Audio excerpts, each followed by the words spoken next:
I think it's time. Okay. That's right. I call to order the February 2017 meeting of the Lafayette Common Council. Will you please rise for our pledge to our nation's flag? I pledge allegiance to the flag of the United States of America and to the republic for which it stands, one nation, under God, indivisible, with liberty and justice for all.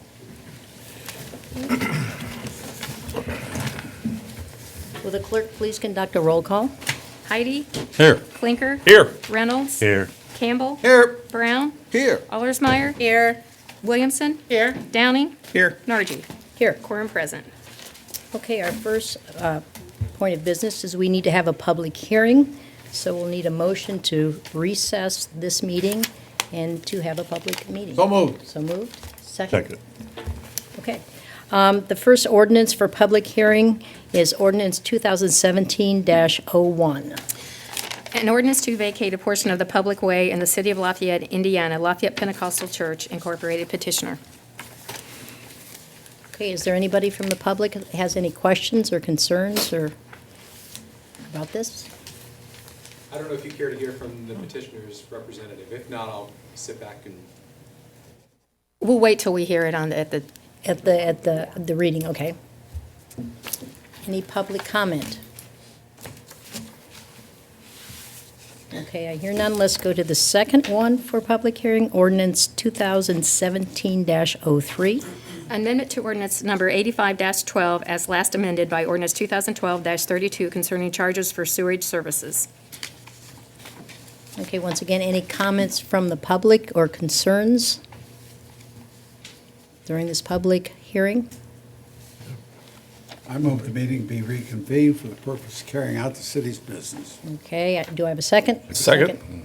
All in favor, say aye. Aye. Opposed, same sign? Okay. Next thing is the approval of the minutes. You have a copy of the minutes from last month. Are there any corrections for those minutes? Okay, a motion to, I move the minutes be approved as communicated. and... Second. Second, okay. All in favor, say aye. Aye. Opposed, same sign? Okay. Presentation and disposal of claims. There are none. Presentation of petitions and communications. There are none.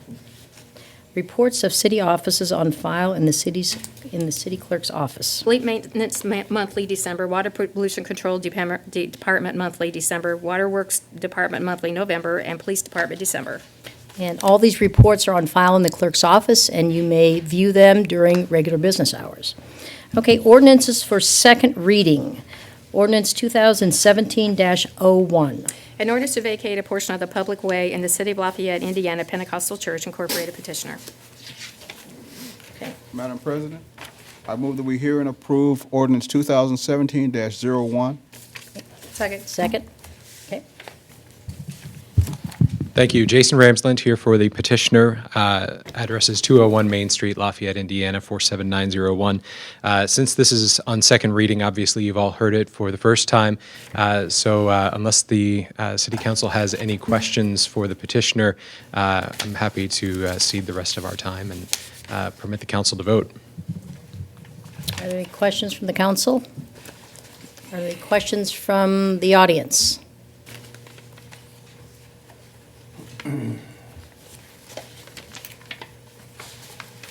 Lloyd Wells, 3717 Rawlings Drive. We just heard it for the first time a while ago. We heard no particulars on it, and now we're not hearing any particulars on a second reading. I'd like to know a little bit of what it's about, okay? Okay, would you like to speak to that, please? Sure. This petition is to vacate a small right-of-way that exists on the Lafayette Pentecostal Church's property. This right-of-way is for a utility easement. It is historically unused. It's been, I think, several decades in existence and has never been used. There are no utilities in it that anyone's been able to discover.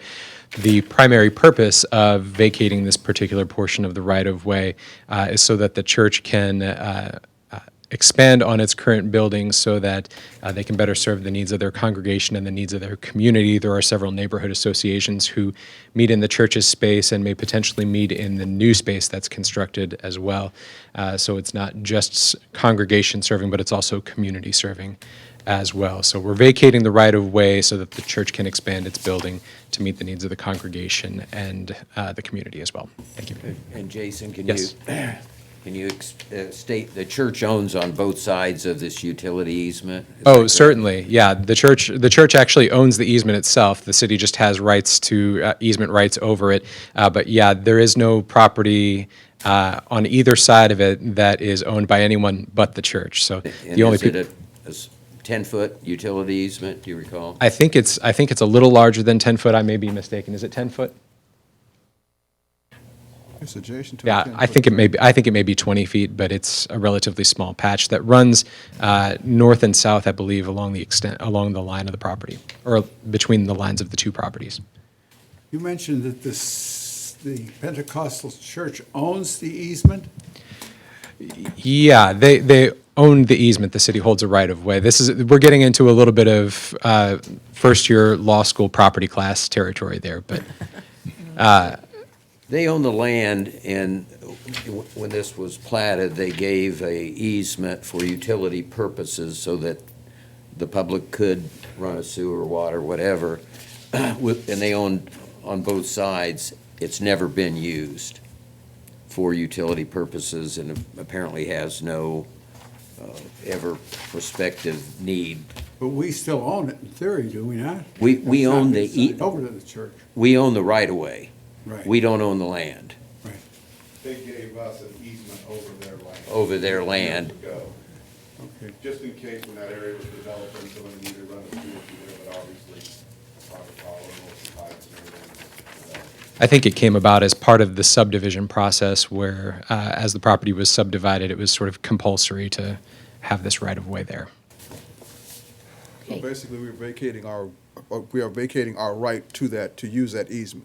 Right, a right which the city has had for many years and Has never has not taken used, right. Okay, any other questions from council members? Any other questions from anyone in the audience?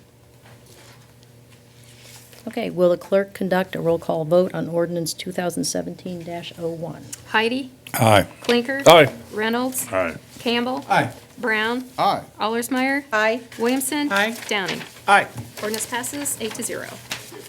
Okay, the next ordinance for second reading is ordinance 2017-02.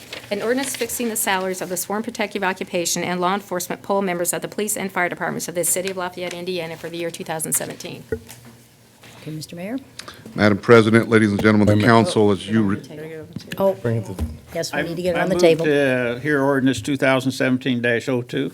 Second. Okay, now it's your turn. okay.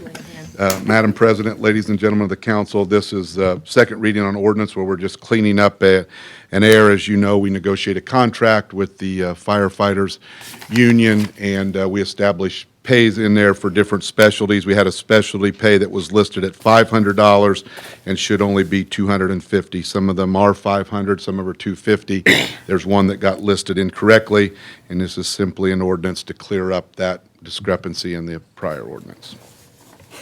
Okay, any questions from council members? Any questions from anyone in the audience? Okay, thank you. Will the clerk conduct a roll call vote on ordinance 2017-02? Heidi. Aye. Clinker. Aye. Reynolds. Aye. Campbell. Aye. Brown. Aye. Allersmeyer. Aye. Williamson. Aye. Downing. Aye. Ordinance passes 8-0. Okay, next is ordinance 2017-03. Amendment to ordinance number 85-12 as last amended by ordinance 2012-32 concerning charges for sewerage services. Okay, Mrs. Altsmeyer, Madam President, I move we hear and approve ordinance 2017-03. Mr. Brown? Second. Okay, before we hear this, we need a motion to amend this. You Yeah, want to there explain was, that? there was a Scrivener's error in the title. In the body of it, it indicates correctly, it should, the last amendment was in ordinance 2016-09. So we would request a motion to amend the title of the ordinance to delete 2012-32 as the last amended ordinance, and in place put 2016-09. Okay, Mr. Klinker? Motion to amend is noted. And second? Second. Second. Okay, now we can talk about the ordinance. Wait, You need to vote. vote on the amendment. Vote on the amendment. I'll get this pretty soon, okay. You're Okay, fine. Roll call. roll call vote on the amendment for 2017-03. Heidi, Aye. Clinker. Aye. Reynolds. Aye. Campbell. Aye. Brown. Aye. Allersmeyer. Aye. Williamson. Aye. Downing. Aye. Amendment passes 8-0. Okay, now we get to talk about it.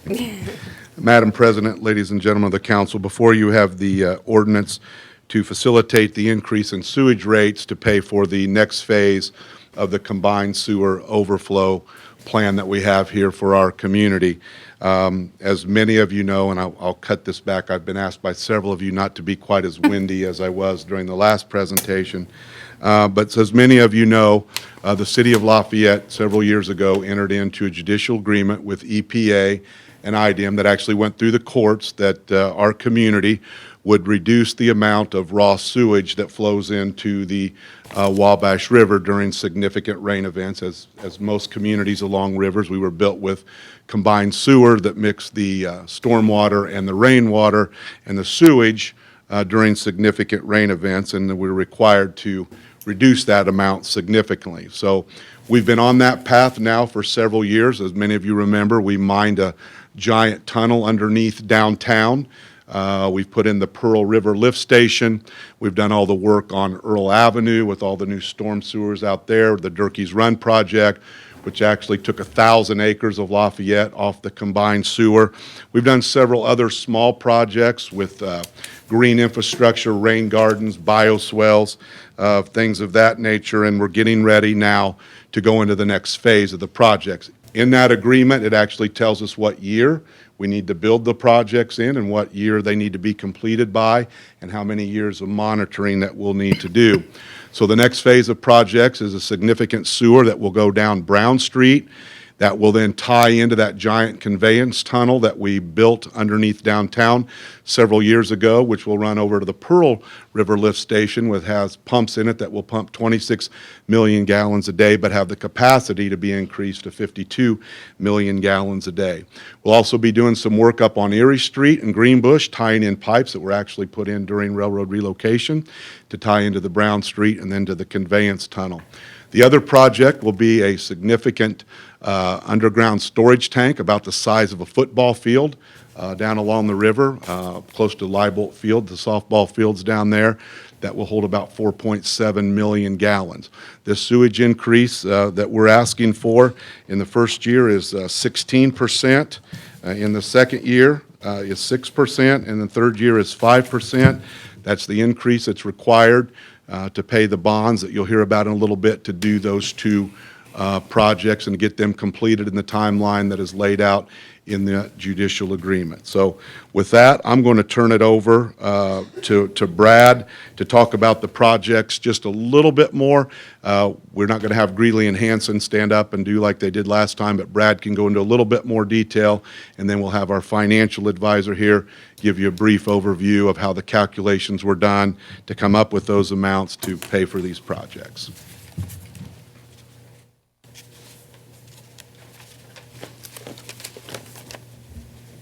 Brad Tallywater, Pollution Control Department. The mayor summed the projects up really well. Just a few details with the projects. The Brown Street sewer will include a little over 4,500 linear feet of 72-inch and 84-inch sewer pipe. It will go from the around the bus depot area all the way up Brown Street, tie into Erie Street, and then over to the Market Square area where we've been working recently. That is a change from the original project that was outlined in the CSO long-term control plan. The original project outlined a sewer that ran all the way along the railroad corridor over to near the street department and would cross underneath the railroad tracks and would be a huge disruption to the city and cost a lot more money. And I think by changing the route through a value engineering last year, We've saved millions of dollars. The second project, the CSO storage tank, we're working with Wabash River Enhancement Corporation to incorporate their future plans, what they can put on top of the tank when we're done. So we're doing some community involvement there, trying to allow them to go ahead with their plans when they're ready. That was originally scheduled for a 5.9 million gallon storage tank. So we were able to decrease that to about 4.2 million gallons, significant savings to the ratepayers. That's all I've got unless you have any questions. Any questions? Is Brown Street brick surface, or is it It's asphalt surface. the entire street? Right. When we put it back, we're going to put asphalt in the middle, and then we'll put some pervious paver type material on the parking lanes on the edges. Thank you. That goes along with the green infrastructure that the mayor was talking about. Is this supposed to be done in 2019? And Yes, by the end of 2019, this phase of the long-term control plan should be if it isn't done, complete. it's a We face penalty potential penalties if it's not done. possibly up to $26,000 a day. Correct. Any questions from the audience of Brad? Okay, and Jennifer. Representative from Crow Howard. Okay, great. Hi, I'm Jennifer Wilson, and we served as your rate consultant and municipal advisor. We came in and looked at all your financial statements and did a test year and did adjustments to the operating to come up with your revenue requirements. And we listed those within the report that we provided to you. We also proposed what your debt service would be to fund these projects. We proposed a $55 million bond issuance that would raise your debt service from about $10.9 million up to $14.9 million, and that will be annually for about 10 years, and then you'll have some other debt that rolls off at that point in time. You'll also have some pay-as-you-go capital available to you so that some of the other projects can be done at this time too. So we have calculated your rates, and as the mayor had said, we're calculating a 16% rate increase immediately that will help fund the bond issuance. There'll be a subsequent 6% rate increase in Phase 2, and then another 5% rate increase in Phase 3. Be happy to answer any questions you might Questions have. from the council? Any questions from the audience? I do have a question for the mayor, though. Okay, I guess I'll probably miss this, but how are we doing in terms of, I guess, the timetable set up in our judicial agreement? Are we ahead, behind? No, we're right on schedule, probably maybe just I don't know if we're a little bit ahead time-wise, but I can tell you that the monitoring that we have done so far, the conveyance tunnel underneath downtown and some of the other projects that we've done, because we have valued engineered them to not only save money, but to work on efficiencies like the green infrastructure, the stormwater park that we put in at Jefferson High School, and those types of things that we have already stopped billions of gallons of raw sewage from flowing into the Wabash River. So some of those projects have actually worked better than they were originally modeled, and we're very pleased with that. From a timing standpoint, we're in compliance with the judicial agreement, and we plan to stay on that phasing. We're not going to get behind, but we're not going to get too far ahead, because you have to let some of these projects work a little bit too, which allows you to make some of the adjustments like we made on this last project that probably saved us around $8 million. So I think our timing is good. We're being efficient in what we do. We're being careful with the ratepayers' dollars. We're sticking to the agreement to make sure we stay in compliance with the courts and with the EPA and IDEM, and we're in very good shape right now. Thank you, Mr. Mayor. At this time, I'll have Jenny Leschny come to the podium, our city engineer, to talk a little bit about what that means for an individual ratepayer. Good evening, Jenny Leschny, City Engineer and Public Works Director. In our previous meeting, I had handed out some of the rates and what this rate change really means to the actual ratepayer. If we look at a 3,000 gallon basis, I think our typical user is about 5,000. I think the last time we talked was 3,000, so I'll just go over the 5,000 here because we previously had a meeting and talked about, is everybody really at that higher rate. So what this means to an average user at 5,000 gallons, Phase 1, the rate would go from $32.90 to $38.19, which is an increase of $5.29. In Phase 2, it would then go up another $2.30. Then in Phase 3, it would go up another $2.01. So that is about $9.60, or close to that amount. So that's what it means to a typical ratepayer. If you're, there are only 2 people in your household and you don't use a lot of water and you're down in the 3,000 gallon range, over those 3 phases, your increase is going up $6.26. So where does that put us in relation to other communities? So if we look at other communities and our sewer rates, we are, of all of the communities that we have here, we are in the bottom third of that tier. So after these rate increases, we will probably move up to be the 12th or 13th from the top on the sewer rates. Now, if you combine that with water rates, we are still only moving, we are at the combined sewer and water rates, we are moving up, and we are still only in the bottom third of the state of all of the other communities. So we're still within reason. We're meeting all of our requirements on the CSO end and being able to move forward with these projects. Okay, any questions from the council for Jenny? Anybody from the audience? Okay, any other comments or concerns on this ordinance? Okay, will the clerk conduct a roll call vote on ordinance 2017-03 as amended? Heidi? Aye. Clinker? Aye. Reynolds? Aye. Campbell? Aye. Brown? Aye. Allersmeyer? Aye. Williamson? Aye. Downing? Aye. Amended ordinance passes 8-0. Okay, the next ordinance for second reading is ordinance 2017-04. An ordinance authorizing the acquisition, construction, installation, and equipping by the City of Lafayette, Indiana, of certain improvements and extensions to the sewage works of the city, the issuance and sale of revenue bonds to provide funds for the payment of the costs thereof, the issuance and the sale of bond anticipation notes in anticipation of the issuance and sale of such bonds, and the collection, segregation, and distribution of the revenues of such sewage works, the safeguarding of the interests of the owners of the revenue bonds, and other related matters, including repealing ordinances inconsistent herewith. Okay, do I have a motion? Mr. Brown? Madam President, I move that we hear and approve ordinance 2017-04. Second. Okay. Madam President, thank you. Ladies and gentlemen of the council, again, thank you for your support on the previous ordinance. It's very important for our community to do these projects, to maintain and to grow our infrastructure also, and this council has always been very supportive of that. And it's not glamorous, but that is what helps our business and industry grow and give us the capacity to handle new opportunities here in our community.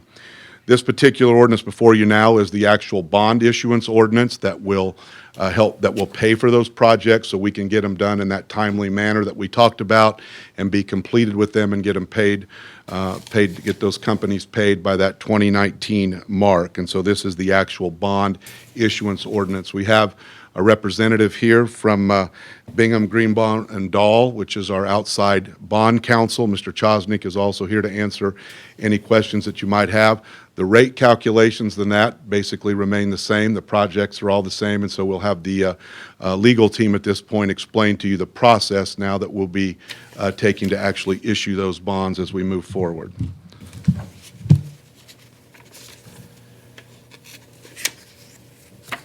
Good evening, Madam President, and members of the council. My name is Brenda DeVries, and I'm with Bingham Greenbaum Dahl, working as bond counsel on this issue. Since we went through the details of the bond ordinance last time, I'm not going to do that. I'm going to keep this presentation really high level, but if you have any questions, I'm always happy to answer those. As far as the timeline goes, we're currently working on the preliminary official statement with the municipal advisor. And there will be a couple of different notices that will be published over the next coming several weeks. Those are required by state statute. And then we anticipate that the sale of these bonds will occur in mid-March, and we'll work towards closing at the end of March. So if you have any questions, I'm happy to answer. Any questions from council? Any questions from the audience? Okay, thank you. Is anybody else going to speak to this? That's it. Any other questions from anybody on this ordinance? Okay. Will the clerk conduct a roll call vote on ordinance 2017-04? Heidi? Aye. Clinker? Aye. Reynolds? Aye. Campbell? Aye. Brown? Aye. Allersmeyer? Aye. Williamson? Aye. Downing? Aye. Ordinance passes 8-0. Okay, now ordinance for first reading. Ordinance 2017-07. An ordinance to add new section 7.06.360 and amend section 7.06.990 to prohibit parking outside on the street parking space. Okay, Mr. Heidi? I move to hear ordinance number 2017-07. Mr. Clinker? Second. Were you going to speak to Yeah, that? I can speak to that. As many of you have probably noticed, we've added a lot of parking on, off at the side of the street parking right in front of the city building, and they've been finally marked with parking spaces. In order to maximize those parking spaces, we'd like the users of them to park within the parking lines, and there are people that have a tendency to park over and then you end up missing a space. Parking's important for the downtown area. So at the request of the people that are in charge of enforcing parking, we've added that as a requirement to our ordinance with a lot of other parking requirements, that they park within the lines, and if they don't park within the lines, they're subject to an ordinance violation ticket of $20, and that's the only changes to this ordinance, is adding that particular violation as well as the $20 fine for that violation. Will the lines be more legible than they are presently? I don't know which ones the ones that I park in front of City Hall were pretty legible. Painted with the streetscape project. Yeah. There may be some older ones, I don't know. It's on Main Street. They're not painted yet, Mr. Yeah, they're, They get painted this Oh, okay, yeah. thank you. Once they're painted, they'll probably be legible, but We've done some of them, but not all are legible. Okay. Any other questions from council? Any questions? Go ahead. In doing this, say you got 5 spaces, and you got one person that would overpark, underpark, and you couldn't get your car fully into that spot. But you could, it makes you interfere with another spot. Are you just supposed to leave on, or well, how are they gonna handle the ticketing? if somebody's parked over a space and you can still park in it, that means the space behind you is probably empty too, so just take that one, you won't get a ticket. Only the one that took the 2 spaces will. So, I think that unless you've got a Mini Cooper or I don't know what the other little car that fits in a half a space. Smart car? But I think, I think our parking enforcement people are. Will use good judgment? Yeah, we use good judgment, and they have consistently done that in issuing violations anyhow, so. Okay, You can park that bike anywhere. that's true. Bring my motorcycle down. Okay, any questions from the audience? Okay, will the clerk conduct a roll call vote on ordinance 2017-07? Heidi? Aye. Clinker? Aye. Reynolds? Aye. Campbell? Aye. Brown? Aye. Allersmeyer? Aye. Williamson? Aye. Downing? Aye. Ordinance passes 8-0.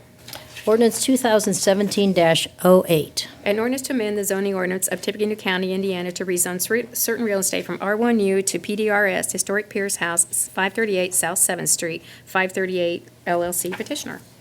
Okay, Mr. Reynolds? I moved to hear and approve ordinance 2017-08. And Mr. Campbell? Second. Second, good. Okay, and Jason, you're here to speak about that. I am. I'm again playing the part of Joe Bumbleberg. Okay? I'm sorry that you don't get Joe instead of me, but here I am. 538 LLC is the owner of property on South 7th Street, 538 South 7th Street. This property has traditionally, for a period from about 1945, I think, until about 2008, been a 6-apartment dwelling on South 7th Street. And in about 2008, it was converted to be used as a single-family dwelling, and thus losing its grandfathered status as non-conforming with the unified zoning ordinance. That plan to turn it into a single-family residence did not pan out very well as time went on. And so now the owner of the property wishes to change it back to its old status.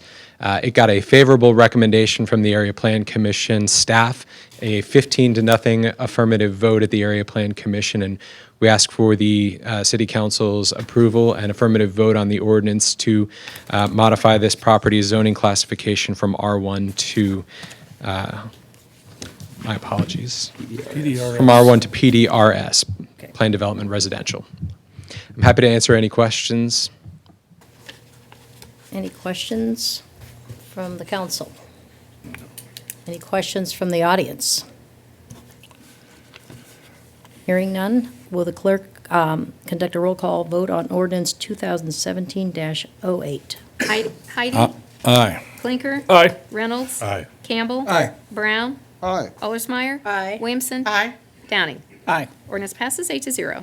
Okay, the next ordinance, 2017-09. An ordinance to amend the zoning ordinance, Tippecanoe County, Indiana, rezone certain real estate from R1 to GB-20.75 acres at 141 Point East Mobile Home Park, YMCA of Lafayette petitioner. Okay, Mr. Downing, I move to hear and approve ordinance 2017-09. Mrs. Williamson? Second. Okay. I think Kevin Riley's here to speak to that. Yes. Good evening, Kevin Riley with Riley, Teeter and Schreier, representing the petitioner of the YMCA. Mike Gibson, who is with the Board of Directors for the YMCA, is also here tonight in support of this request. Appreciate the opportunity to be here to discuss what we think is a very exciting opportunity or project for the city. We're seeking to rezone approximately 20.75 acres from R1 to GB for the purpose of constructing a new 115,000 square foot building that the YMCA is going to occupy along with a couple of other tenants. The facility is going to include an aquatic center, gymnasium, offices, workout space, classrooms, and licensed childcare for up to 106 children. The Y intends to move its operations from its current location on South 18th Street or on 18th Street to this location, and they're targeting a fall of 2018 opening. GB is an appropriate zone for this site because of the surrounding general business zoning classifications for the properties. We think this is a positive redevelopment for this site. The Area Plan Commission staff recommended approval, and the Area Plan Commission recommended approval unanimously at its meeting in January. We respectfully request your approval, and I'm happy to answer any questions that you have. Any questions from council? Well, I think it's a worthwhile project, but I wonder about the area they're leaving. Is the county going to take that area over? Is it the general business? What's going to happen to their present site? I believe the plan currently is for the county to take back that They site. have expressed interest in that? I'll take Thank you. fruit out of that one real quick. I cannot speak for the commissioners in totality, but I have spoken with them, and I know they are very interested in the site, and those discussions have been taking place and are moving through the process for them to have the opportunity to purchase that. I don't believe that's totally complete yet. Maybe it is, but I do know that they're very interested, and those discussions are taking place because just about a week ago, Dave Byers asked me a couple questions about some potential things out there at that site if they obtained ownership of the old Y. So I know that process is underway. Thank you. I assume because of its proximity and location, there's full bus service to this new location, correct? As far as I understand, yes. There is, yes. Can you give us any light on, as far as who's going to be the other tenants in this? Yeah, Junior Achievement is going to be one of the tenants, and there's some discussions with the healthcare provider at this point that are ongoing. Any other questions from council? From the public? Any questions? Okay, will the clerk conduct a roll call vote on ordinance 2017-09? Heidi? Aye. Clinker? Aye. Reynolds? Aye. Campbell? Aye. Brown? Aye. Allersmeyer? Aye. Williamson? Aye. Downing? Aye. Ordinance passes 8-0. The next one is ordinance 2017-10. An ordinance to transfer money from the general fund to the rainy day fund. Okay, Mrs. Alsmeyer. Madam President, I move we hear and approve ordinance 2017-10. Mr. Brown? Second. Mr. Jones. Madam President, Mike Jones, Controller, members of the council. Before you have an ordinance allowing us to transfer $200,000 to the Rainy Day Fund. We continue to try to meet the Governmental Finance Officers Association recommendation on providing a 15% operating balance cushion for us. And these particular funds, I should say, come from the general fund, basically because we had a pretty mild winter. There was less snow to plow, and as a result, we used less fuel, less salt, less overtime, and this presented itself to make that change. Okay. Any questions from the council? Well, just a statement. That tie is crackling. It's another gift. I don't pick out very good ones myself. Any questions from the public on this ordinance? Okay, will the clerk conduct a roll call vote on ordinance 2017-10? Heidi? Aye. Clinker? Aye. Reynolds? Aye. Campbell? Aye. Brown? Aye. Olsmeyer? Aye. Williamson? Aye. Downing? Aye. Ordinance passes 8-0. Thank you. Okay, resolutions. Resolution 2017-04. Mr. Campbell.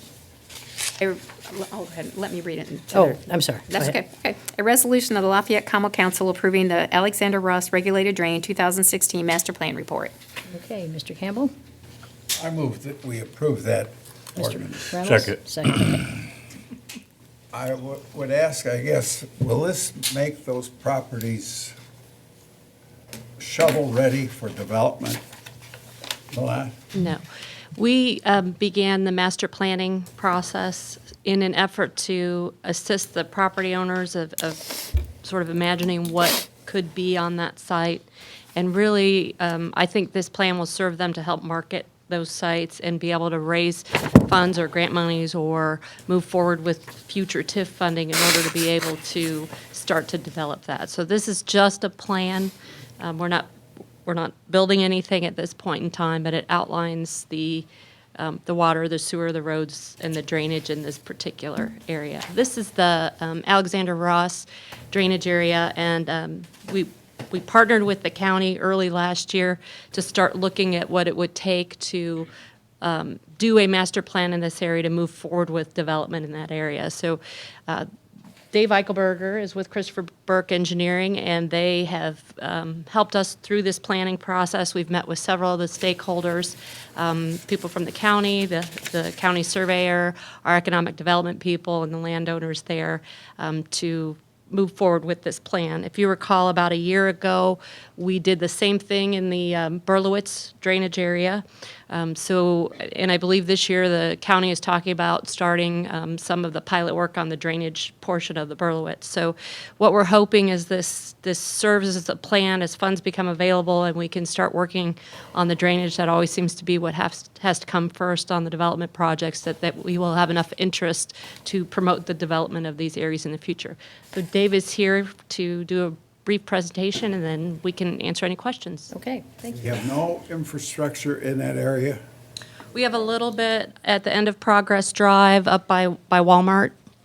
I think the Harley Davidson that was constructed is sort of the end of the line. There may be one or two other lots there where there's sewer, but there is no drainage infrastructure, and we do not have water and sewer into this area. It's all surrounding, but not into the area.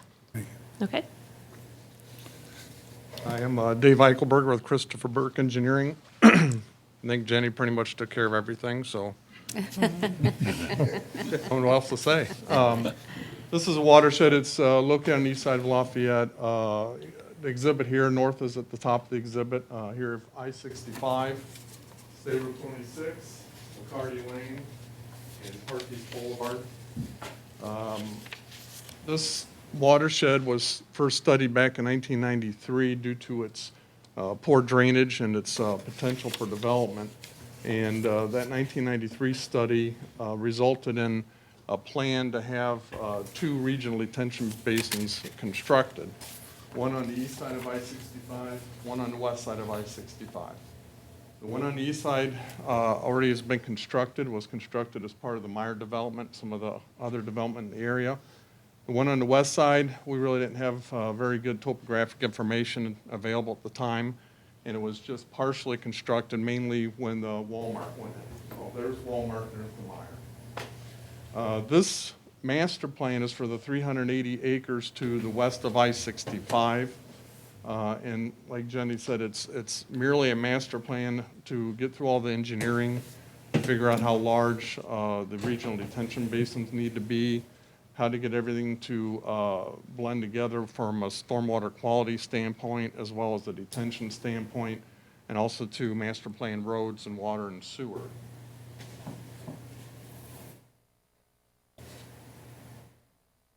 There's an exhibit of the master plan. Again, this is just an exhibit. What we've also produced are some preliminary plans for various features of the master plan itself, as well as an engineering report that includes all the engineering analysis, wetland delineations, and some of the restrictions in the watershed for development to occur. The blue areas are the regional stormwater detention basins. We put those in locations that were already low, trying to work with the land that's already out there rather than force the issue and construct ponds where they wouldn't naturally belong. We also have a trail system in there that matches up with the Lafayette master plan for trails and provides connectivity at several locations and uses the ponds as an amenity. The roads that we're showing have been designed to include emergency routing from one pond to the next in case of an extreme event to get water safely routed from one pond to the next pond. The proposed land use or expected land use in areas shown in, on this exhibit as well. And again, the preliminary plans and that engineering report have been provided to the city and the county, and they're already up on their website for use. And what would be anticipated is that developers and engineers that are wanting to do projects in the area would reference this master plan when they do their developments, to do it in a nice orderly fashion, and something that will be done in the most environmentally friendly fashion possible. Could you turn those around so the people in the audience can Absolutely. get some idea where they're talking about? I guess you guys already have these. And we have. Just got illustrations. This is the area, this is I-65, State Road 26 is up here, Parkview Boulevard and Cardi Lane. And this is where the watershed drains from the southwest to the northeast, crosses I-65 in this location, goes through the pond, the road, goes south, goes north, across State Road 26 to the deeper drainage system and finds its way to the south toward Wildcat Creek. Jenny already mentioned that for 2015, we did a master plan also for Berlitz watershed, the upper Berlitz watershed. To give you reference, there's McCarty Lane here, 965. Hospital. Hospital's located there, BMP's over here, Parsons Boulevard. This part to the south of McCarty Lane is the Berlitz watershed, and the part north of McCarty Lane is the Alexander Ross watershed. Alexander Ross crosses 65 here, and the Berlitz crosses I-65 right off the right here. There's already 3 ponds in place on the Berlitz facility, and we're working on doing the rest of them in this area. And Jenny's correct, the county's already looking at putting together design plans for an interim channel to get water from the southwest portion of Berlitz to the corner here by the hospital. Working on that. So if both of these master plans are followed, we'd be talking about 680 acres of developable land that will not require any individual on-site stormwater detention or any individual on-site stormwater quality measures. Making it very attractive for development. That's basically, I guess I should say, the resolution, we have a resolution before you. The master plan's already been adopted by the Board of Public Works, the Redevelopment Commission, and the County Drainage Board. Thank you. Thank you very much. Any other questions? Just one, future uses of this land, the maps that we have say general business all over the place. Is this going to be developed for commercial use, residential use, or industrial use? To the north of McCarty Lane, the Alexander Ross would be general business. That's what's anticipated at this point. In order to do the calculations and the computer models, and basic assumptions have to be made of what type of development would occur. So looking at what else is in the area and what the needs were, general business is what was selected. To the south of McCarty, it's more light industrial, medical office buildings. It even had some residential component. Yes. Thank you. Thank you. Any questions from the public? Hearing none? Okay. Will the clerk conduct a roll call vote on Resolution 2017-04? Heidi? Aye. Clinker? Aye. Reynolds? Aye. Campbell? Aye. Brown? Aye. Allersmeyer? Aye. Williamson? Aye. Downing? Aye. Resolution passes 8-0.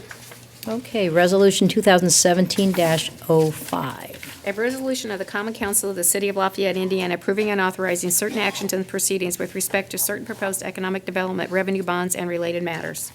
Okay, Mr. Clinker? Move we hear Resolution 2017-05. Mr. Heidi? Second. Okay. Mr. Mayor? Madam President, ladies and gentlemen of the council, this resolution before you is in regards to the project called Glasswater Creek of Lafayette. It's an affordable assisted living facility out off Beck Lane that we spoke about at the caucus meeting. As you know, there is a significant need in our community for affordable assisted living. We've met with the developers on several occasions, working through the process with them, also looking at the different types of amenities and services that they plan to provide and how that payment structure would work. And we believe that this is a very good fit for our community, and we think there is a substantial need, and so we're excited about that. A part of this project, to make all that financing work, we need to do a special economic development revenue bond to help this project become a reality, and that's been through the Redevelopment Commission, and now we have a stop here at the City Council. And so I would turn it over this time to Mr. Chosnick, or I believe our outside counsel is here to explain to you the legal process that needs to take place. I think the developer is also here, if you want to come up, and then, Randy, are you back there? Okay, both of you come up.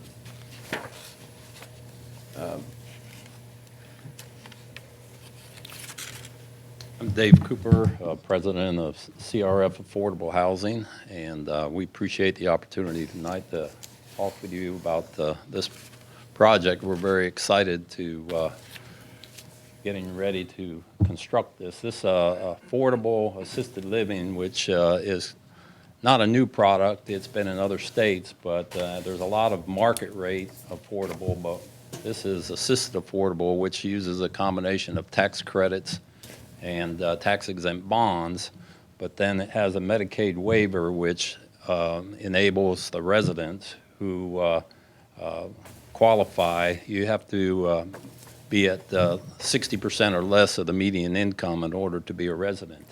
And so the Medicaid waiver helps to pay for the ADL, the assisted daily living activities that they need. And so we're really excited. 133 units, 3 stories. It's 208 Beck Avenue. I think many of you have already received this, but we have some handouts if you would like to get these. But I'll turn it over to the public, sir. I'd like to have one. Yeah, I think they received them as part of the council packet, and then can you express to the public the minimum age requirements and what your average age is of a resident? Well, it's 62 and over to qualify to live there, but the average age of tenants is 82. Our market study is used 75 for the average age, but it's 82 for most of them, and that is what it takes to qualify. I think I know the answer, but I want to ask it in front of all these people. The city has no involvement in the bond issue. We have no indebtedness, or we have no responsibility. This is just a government requirement in order to get you folks the money. Right, that is correct. I'll let him speak And to that. Randy can speak to that as to what this is. I'm Randy Rompola with the law firm of Faegre Baker Daniels, serving as bond counsel for the proposed tax-exempt financing. And you're absolutely right. For the bonds to be issued as tax-exempt bonds, to provide that tax-exempt interest rate to the developer, the city has to act as issuer. The IRS rules require that tax-exempt bonds be issued by governmental entities.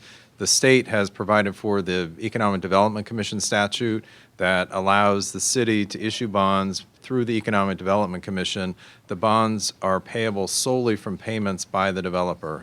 As resolution, if you look at sections 5, 6, and 7, in the resolution, it says affirmatively that the city has no responsibility with respect to the sale of the bonds or the payment of the bonds. And the bonds do not count as a debt or an obligation of the city. The obligation rests solely with the developer. And again, we're here before you tonight solely because the developer would like to have the bonds issued on a tax-exempt basis, and to do that, we need the city's cooperation. So if that particular project would go belly up, Absolutely. the city of Lafayette has no responsibility whatsoever. None at all, no. And this is a very common financing practice, not only for assisted living facilities, it is used by hospitals, higher education, colleges and universities, and manufacturing facilities. There are special tax-exempt provisions that allow those types of borrowers to have bonds issued on their behalf, along with assisted living multifamily housing bonds. So you're absolutely right. If the project were to fail, the city would have no responsibility with respect to the bonds, and it would not affect the city's credit rating at all. Thank you. Welcome. I'd be happy to answer Any any other other questions questions. from the council? Well, I'd just like to make a statement. This isn't the first time someone has come before us with this sort of proposal. I appreciate the fact that you guys have been a lot more forthcoming than other people, because the people who came before that weren't that way got turned down. I intend to fully support this. Thank you, I appreciate that. Thank you. Are there any questions from the public concerning this? Is this a USDA affordable program, or is it separate? Is this the tax credits only? Please, sir, come to the podium. Come to the podium, please. You need to come to the podium and Oh, I'm announce sorry. your name, and then you can ask Yeah. your question. That's okay. My name is Aaron Wall. Is this a USDA affordable program?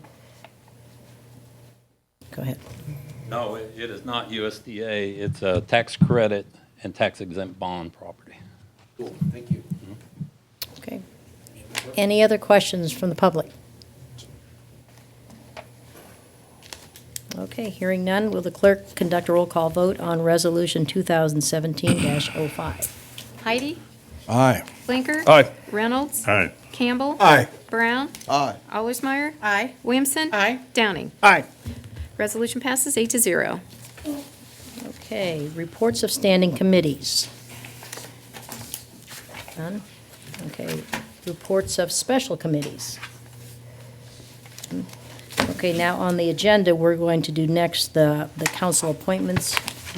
Got one of these? I don't know if there's any committee that's supposed to do this, but I would like to nominate for the Redevelopment Commission Don Teeter for a period of time from 1/2017 to 1/2018 is a reappointment, and for Mr. T.J. Thiem from 2/17 to 2/18, again, same length of time, to be appointed to that commission. I'd second that. Second? Yeah, I second. Okay. All in favor, say aye. Aye. Opposed, same sign? Okay. Okay, Mr. Mayor. Next with employee recognition.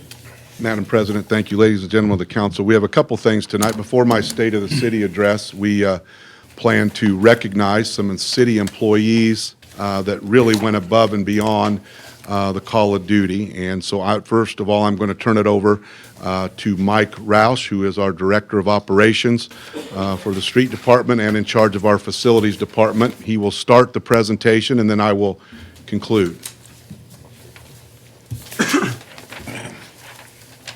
Hello, everybody. Mike Roush, Operations Managers, Street Department, Sanitation Department, and also our Facilities Department. Excuse me, got a little thing in my throat there. Thank you for allowing me to speak today, here tonight at the council.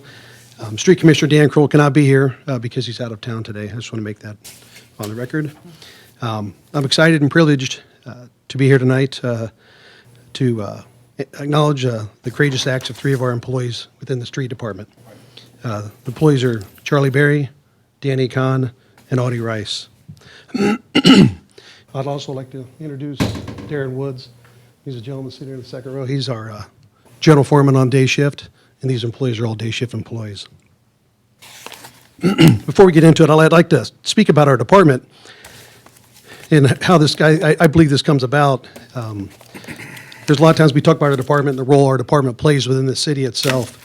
Are we just a street department? Are we just a sanitation department, go out and do our job and leave? But we've talked to our employees and the quality of employees we have. I believe that we go above and beyond. We talk about that in our meetings. Do we just do customer service stuff, or do we go above and beyond? Mayor Wazorski's crime prevention plan wanted to increase that and wanted our employees to become the eyes and the ears also for the fire department and police department. In this instance, they were actually the eyes of the fire department. Our employees do an excellent job of providing this customer service. They're out and about on the street every day. They see numerous things that most people just driving through would never see. So that's why we tap into their resourcefulness. But in order for this to be successful, our employees have to be responsible, self-initiated, and our employees, and these gentlemen especially, are all 3 of those. I can go on all day long, give you examples of the things they've done, from helping the elderly, the sanitation department, our brush. There's things we do all the time that we would normally not do for people who have the means and the financial means to do things, such as picking brush up. Things, for example, we just had one where a 90-year-old lady over here on Main Street, the wind that day knocked down some tree limbs, knocks out her cable and her phone line. Well, for 90 years old, cable and your phone line are your lifelines. So I call Darren Woods up, and immediately they just go over. We take care of business so they can get in there and get services restored. And we're extremely proud of the things they do. What I'm going to do now is I'm just going to read the summary of what happened this day and the things that these 3 gentlemen did. The thing I'm most impressed about is they could have just kept driving by when they saw what had occurred. But just that instance, they look at each other and say, well, no, let's go back and check that out. That's what I'm most impressed about, besides their heroic actions, of course. But I'll just go ahead and read this to you, and then the mayor will be able to take over. On January 26, 2017, City of Lafayette Street Department road patching crew, consisting of Charlie Berry, Danny Kahn, and Audie Rice, were driving northbound on North 4th Street. When they saw a man carrying something burning that was on top of a piece of cardboard out of an apartment house in the 700 block of North 4th. Being a little peculiar, they decided to turn around. They did a U-turn, went back, and to make sure everything was okay. As they went around, they called 911 to report that there might be a possible fire. As they pulled up to the house, the fire on the lawn was almost out. At that point, they had no idea there was a fire inside the apartment building. A male resident stuck his head outside the apartment building and asked the crew if they were the fire department, and obviously they were not. He then asked them for help and said he had a small fire inside in his kitchen sink. City worker Audie Rice, he grabs a tank with, it's a water-based cleaner, and he and Danny Kahn run into the house. Let me back up. When Audie enters the residence, he sees something completely different. It's not just a small fire. There's probably 4 or 5 spots within the living room that are on fire. And out in the kitchen, inside the kitchen sink and the stove area, there was a fire. The flames were shooting up to the ceiling. So obviously they realized, it's not quite the fire this guy said it was. Once Audie starts to run out of material, Danny Kahn exits the building, goes back out, and yells at Charlie Berry to grab a fire extinguisher because Charlie was almost empty. Danny Kahn, then realizing that there were additional apartments in the building, Danny runs upstairs, starts knocking on doors. Upstairs, he finds a woman and her baby, and another woman in an additional apartment.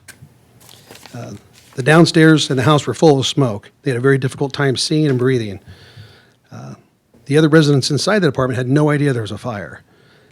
Charlie Berry, he enters the house, puts a fire out inside the kitchen and the stove area, and then all three of the employees were able to get the residents out. They brought them out to their pickup truck, or the truck or vehicle or city vehicle, put them in the vehicle so they could stay warm. And I want to emphasize the whole time they were in the house is very, very hard to see because of the smoke, typical of what you would see in a fire. Charlie remember telling me that you remember seeing a Christmas tree in a corner, and if that thing would have gone up, I guarantee you we probably would not have been able to do anything. One of the problems was Charlie Berry had to go back in 2 or 3 times to get this male who was looking for his cat, and Charlie had to go in and grab him so he wouldn't become overcome with smoke. That's just how most people perish in a fire. The 2 female residents thanked the street department crew several times for what they did, and we're very grateful. Because of the quick and selfless actions of Charlie Berry, Danny Kahn, and Audie Rice, I firmly believe that the major tragedy was averted and the lives were saved. These employees are an excellent example of how loyal and dedicated city employees are to the city. The street department and sanitation department helps keep the city safe because we are the eyes and the ears of police and fire. Shortly after the fire department arrived, police arrived, and they secured the scene. The fire department made sure the fire was completely out, and the residences could go back. And our guys went back to work. So that was a quick summary of what happened. Are those the 3 gentlemen there? Yes, sir. I'd like to give them We got you got something bigger? Oh! I think this part's going to be a surprise for them. They knew that they were going to get recognized tonight, but as Mike said, this is certainly a significant event that we wanted to bring some extra attention and send our gratitude to these 3 men. As Mike said, our crews day in and day out go above the call of duty and the services that we provide in street and sanitation and facilities. And they do a lot of extra things that people never hear about, a lot of acts of kindness every day that most people don't know take place in this community. But this situation here really was above and beyond. I mean, when they were in a dangerous situation, they helped make sure other people were safe and that people got out of the building and, did a good job. They called 911 right away, too, to get that operation started and then did the actions that they could do. And I think that's really special. We are extremely proud of them. We are extremely grateful that they are employees and team members of the city of Lafayette, and I know that they would tell you that there are many more just like them that under the circumstances would have done the same thing. They care deeply about this city and they care deeply about the citizens they serve, and we want to recognize them tonight because we are grateful for everything that they've done, and we know that they will continue to do in the future. So, guys, if you want to come up, Mike, I'll hand these to you then. And just for the audience and the council, it says Certificate of Appreciation. We hereby honor Charlie Berry in recognition and appreciation for outstanding commitment, achievement, and service to Lafayette, Indiana. So, gentlemen, we are incredibly grateful. Thank you very much.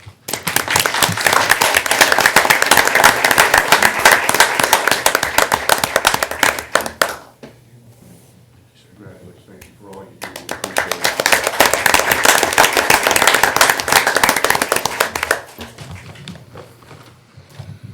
Audie, thank you very much.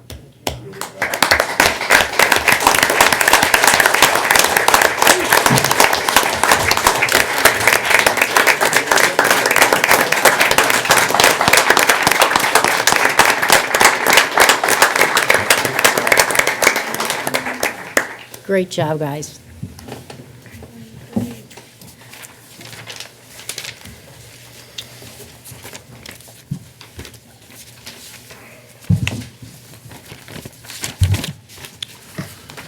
All right, well, I don't think I'm going to be able to top that, but that's a good way to lead into this.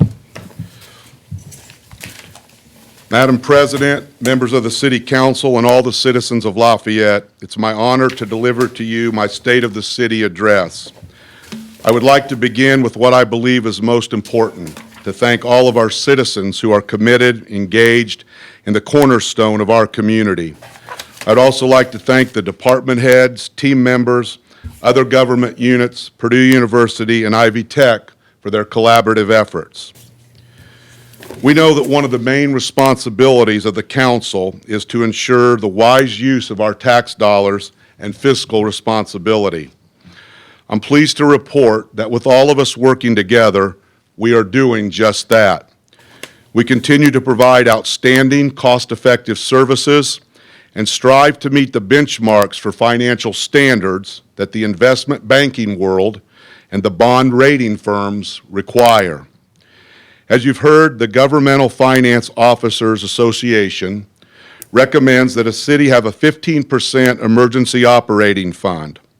Earlier this evening, you approved the ordinance that transferred $200,000 to our rainy day fund, bringing that total to just slightly over $4 million, representing about 10.5% in those types of emergency funds. This is a significant fact that because the rainy day fund, when my administration started in 2004, was at $11,200.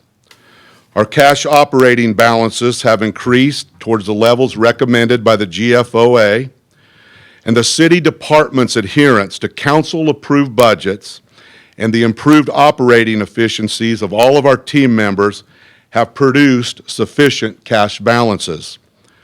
We also have $1.1 million in reserve in our edit funds. When you combine the rainy day fund with the edit reserve, we have $5.1 million in an emergency fund, which brings us to 13.8%. That is a significant accomplishment from where we started, and I'm ad-libbing here, but I really want to thank this council for your help in helping create this type of financial stability within our city government. Thank you very much. As this council and our community knows, our commitment to public safety never wavers, and that effort continues.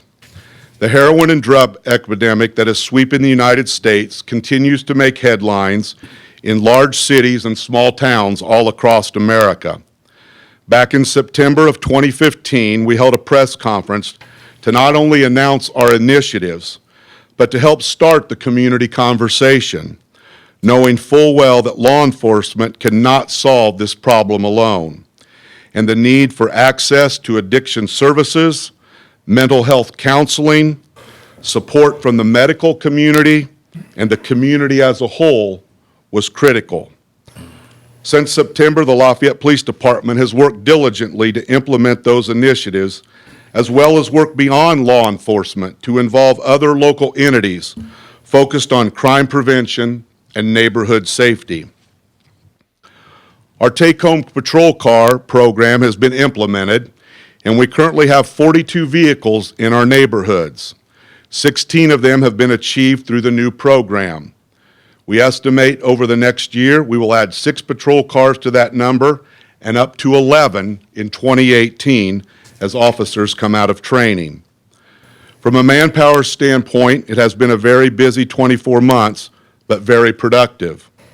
The Lafayette Police Department is currently at full staff of 142 officers.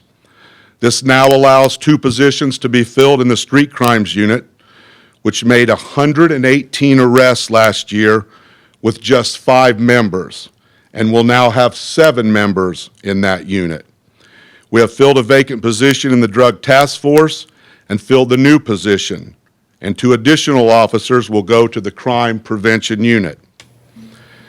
We discussed using the new state law regarding abandoned houses, and in February of 2016, the Lafayette Hearing Authority utilized that law to declare 7 properties abandoned.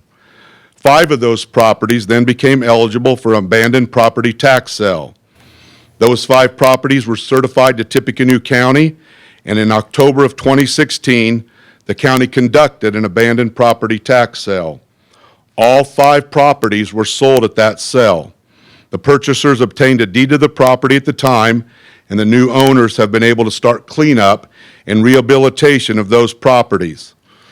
If those properties had not been declared abandoned and had been sold at a traditional tax sale, Purchasers would not even have received a deed until 2018. In January of 2017, we began the process again, seeking to declare 8 properties of those abandoned, 4 of which were declared. And after May 17th, if they're delinquents on their taxes, they will be eligible to be certified. The remaining properties were not declared abandoned because after receiving the notice, the city was seeking to declare those properties. Several property owners contacted the city. These owners advised they were taking steps to correct the deficiencies and make necessary repairs, and we are very pleased with that type of progress that we're making. We are now enforcing the maintenance portion of the Boca Code, and we have started in the Romick-Ellsworth neighborhood. The police department continued its efforts on community outreach, building relationships and empowering our citizens. Our Nextdoor platform continues to grow. We now reach 7,475 households, which represents 21% of all homes in Lafayette. And we now have 9,353 individual members. Officers are attending neighborhood meetings and interacting with community groups. At our training center, we offer the Citizens Police Academy, RAD for adults and kids, a junior police academy, and safety awareness classes for employees. Sergeant Scott Galloway and Lieutenant Brian Gossard hosted numerous community meetings and awareness classes, discussing a variety of topics and engaging with residents and neighborhoods on many levels. We also understand it's about people and opportunity.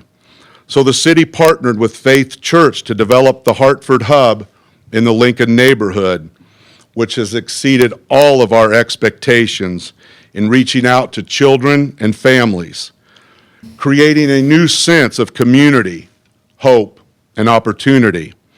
It's about the role the city is playing in developing the new YMCA on the Ivy Tech campus. It's about working with the new owners of Romney Meadows, formerly Claystone, to create a new community, and CDBG funds being used to establish a Head Start program at Romney Meadows to help the children, and working with Faith and several other agencies to create the new North End Community Center. Partnering with the Centennial Neighborhood Group, we removed a blighted city block and replaced it with new townhomes. We work closely with and help financially support Habitat for Humanity to create new homeownership opportunities. You recently saw us announce the partnership with Drury Incorporated to replace the Knights Inn with a beautiful new 7-story hotel, which is not only an economic benefit, but will solve some community safety concerns. I am pleased to inform the council that crime did decrease in Lafayette in 2016. We had a tremendous response from our citizens when we asked them to help be our eyes and ears and help us to engage with us to make our community safer. And the outpouring of support was remarkable and impactful.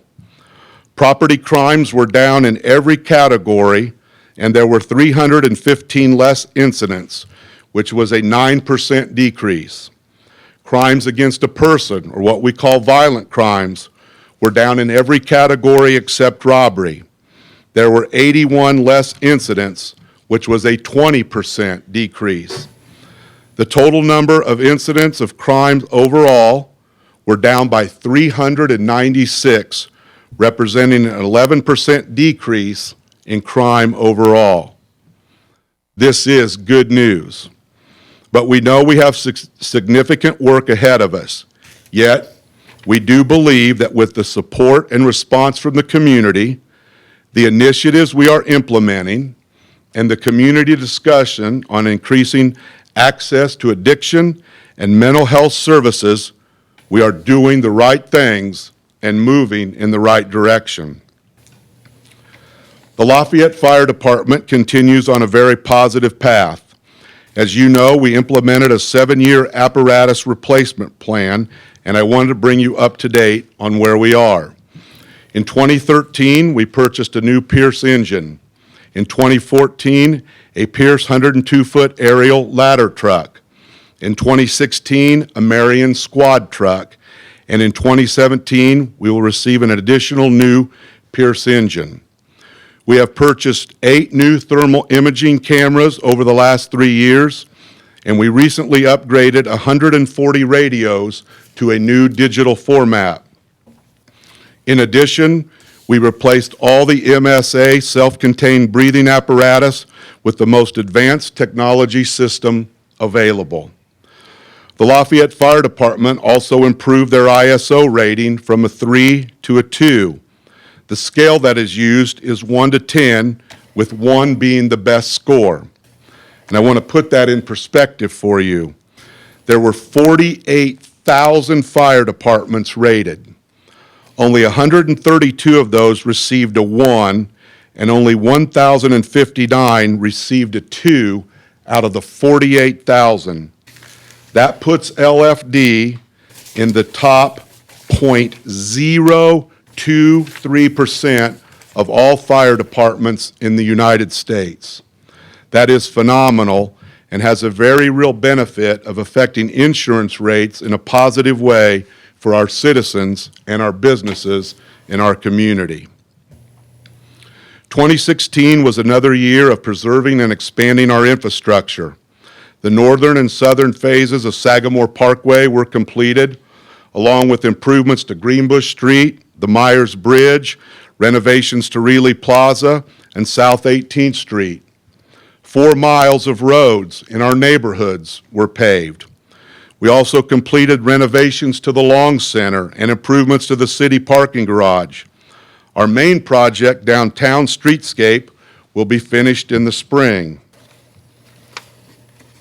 The new Mark Building continues to take shape, and in 2016, we broke ground on our first major project through the Wabash River Enhancement Corporation, our Riverfront Promenade, which was made possible by a generous grant from North Central Health Services. We are also nearing full installation of our bicentennial art piece at 2nd and Main. Improvements were made on Memorial Island, and the installation of a monument to honor the veterans from the Vietnam War was completed last summer. We thank everyone who helped make that possible. Loeb Stadium hosted the first season of the Lafayette Aviators, which was a huge success. We opened and completely renovated an expanded park in Sterling Heights and created new pickleball courts at McCall. And with the recent completion of several projects, the city now has slightly over 26 miles of paved trails. 2016 was another strong year for economic development. SIA completed the hiring of the 1,200 new associates. GE started their new maintenance, repair, and overhaul project, and the first new engines were shipped. Sonoa America Incorporated, an SIA supplier, opened a facility in Lafayette. Arconic, formerly Alcoa, announced they would be adding a new $30 million press and hiring 26 new employees. Passageways announced the hiring of 25 new employees in their downtown location here in Lafayette. Caterpillar Logistics started construction on their new facility, and Alorica also announced the hiring of new associates. The City of Lafayette supported workforce development efforts through Greater Lafayette Commerce, including a talent attraction strategy focusing on veterans, a manufacturing expo that focused on careers and manufacturing processes, which was attended by 600 middle and high school students, and manufacturing tours, which was attended by 700 students. Our engineering department processed 2,364 permits, which was a record number. The total capital investment for our area was approximately $600 million. The good news is we're starting off 2017 in a very positive way. The third and final phase of Sagamore Parkway is out to bid.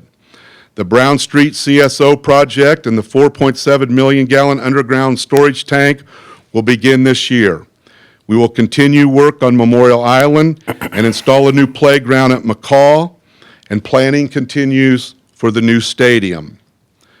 Together, and I stress that, together, we continue to move Lafayette forward. We are financially stable. Crime is down. Economic development is strong. Private investment is strong. We continue to provide outstanding city services. Our school corporation is growing. And most importantly, our citizens are engaged and committed. And because of the unwavering commitment of our community members, our future here in Lafayette is very bright. Thank you.